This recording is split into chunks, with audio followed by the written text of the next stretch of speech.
Благодаря, госпожо Председател. И аз ще се повторя с неща, които съм казал. Напоследък изслушванията по желание на ПП-ДБ се превръщат в самопрострелване в челото по телевизията, просто защото те търпят щети от това, което предизвикват. Сега тук то не беше изслушване, беше към Вас също да се обърна, беше обърнато на дебат, а не на изслушване с използване на процедурата по начина на водене и се изказваха тези.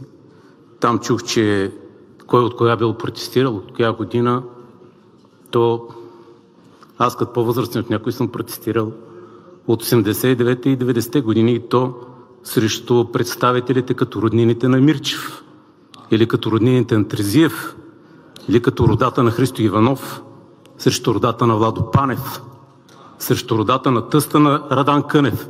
Всичките тия мракобесни комунистически представители, които сега техните деца се водят за демократи. По-голяма политическа шизофрения от това трудно може да се намери. Както и шизофренията, защо полицията не ги е набила или защо някой бил набит. Слава Богу, за първи път полицията не би. Да, това е факт. Полицията не ги наби на улиците. И слава Богу. Иначе тук сега щеше да има майка му разплакана, сестра му разплакана, той горкия с бомбичките, ударил само 5 полицая, пък те видите ли какво му направили. Много по-добре е да бъдат арестувани и се надявам, между другото, господин министър, тези да си кажат кой ги е организирал и този път да се види наистина има ли политически партии и техни представители или близки до тях, които са участвали в това. Защото това нещо опоручава по принцип протестите. Тъй като имаше много хора, които си протестират, те имат право на това. Но всичките тези, там и друго, господин министър, запознайте се с така наречените гифтари. Проверете дали по време на протеста през социални медии и платформи като TikTok някакви хора не са пишели на друг, ако замериш полицай, ако му покаже среден пръст, ще изпратя гифт, който ти ще осребриш, да речем, през PayPal.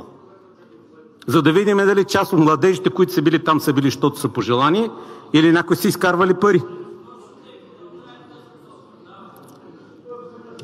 Сега тук интернет бабаита, на който всички му видяхме голямото Д на Росенец, където се бори с хората на Доган, с които сега е в коалиция, че той в момента и не е в залата и като гледам господин Лорер, той заплаши да ви бие, доколкото се спомня напоследък. Щеше да ви извърте един шамар зад врата заради ваши думи.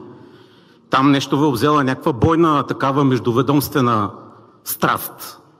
И сега ще му използвам езика за кеф.